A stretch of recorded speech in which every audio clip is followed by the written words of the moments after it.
के गुणा को सीखते हैं। देखिए 1.2 इंटू 1.8 है, तो हमने 1.8 लिखा, नीचे 1.2 लिखा और लाइन खींच दिया।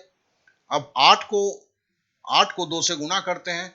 हम अभी दशमलव को भूल जा रहे हैं, ध्यान दीजिएगा, हम नॉर्मल गुणा कर रहे हैं। तो 18 को 2 से गुणा करेंगे, 18 दूनी 36, तो 8 दूनी 16 का 6, हाथ में रहा 1, 2 एकम 2 और 1 3।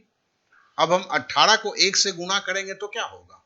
देखिए हम पहले जो है, अब गुणा में जानते हैं कि पहली बार जब लाइन हो जाती है तो नीचे एक कट्टम कुट्टम होता है, और उसके बाद देखिए 8 एकम 8 ये बैठाया और 1 से 1 को गुणा किया तो 1 होगा।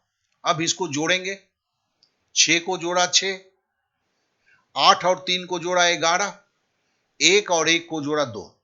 अब देखिए 216 हो गया। लेकिन हमारे यहां दशमलव के बाद एक संख्या, दशमलव के बाद एक संख्या, दोनों को जोड़ेंगे तो क्या होगा? दशमलव के बाद दो संख्या होगा। तो हमें यहां पर भी दशमलव के बाद दो संख्या, मतलब दशमलव को कहां रखेंगे? इधर से गिनकर, एक दो संख्या गिनकर सॉरी, दशमलव को रखेंगे। आप समझ गए? तो दशमलव के गुना एक स्वाभाविक गुना ही है। उसके बाद दशमलव को प्लेस किया जाता है, और दशमलव को जब प्लेस किया जाता है, कितने संख्या के बाद दशमलव आएगा उसका हम कैसे गिनते हैं? जैसे दशमलव के बाद ये संख्या है, दशमलव के बाद ये संख्या है, तो दशमलव के बाद दो संख्या होगा। चलिए एक गुणा को और लेते हैं, 1.5 और 0.14 को गुणा करते हैं। तो चलिए हमने 1.5 लिखा, नीचे 0.14 लिखा। अब गुणा करते हैं। गुणा करने में पहले हम दशमलव को भूल जाएंगे, ठीक है? 5 के 20 का 2, 20 का शून्य, हाथ में रहा 2, 4 एकम 4 और 2 6। अब 5 एकम 5, एक क्रॉस डाला, 5 एकम 5 और 1 एकम 1। अब हमने जोड़ दिया 0, 6 5 11 का 1, हाथ में रहा 1, 1 और 1 2। अब 210 हो गया। अब देखिए यहां पर क्या है, यहां पर एक संख्या के बाद दशमलव है, दशमलव के बाद एक संख्या है, यहां दशमलव के बाद दो संख्या है। तो दशमलव के बाद एक संख्या और यहां दशमलव के साथ दो संख्या, बाद दो संख्या, दशमलव के बाद एक संख्या, दशमलव के बाद दो संख्या, मतलब तीन संख्याओं के बाद जो है दशमलव हमें डालना है, प्लेसमेंट ऑफ डेसिमल्स। तो 1 2 3, मतलब 2 के पहले हमें दशमलव डालना होगा। ये इसका उत्तर हो गया। तो आशा करता हूं कि आप जरूर इसे समझ सकते होंगे। और जैसे मैंने बोला था, दशमलव के बाद दो, एक के बाद देखिए ये संख्या 0 है, तो इसका कोई मान नहीं होता है, मतलब नहीं होता है, तो ये 0.21 होगा, 0.210 नहीं होगा। चलिए अब एक और लेते हैं, 0.09 को 0.011 से गुणा करते हैं। तो हमने इसे आपको समझाता हूं मैं, ये 1 मिनट।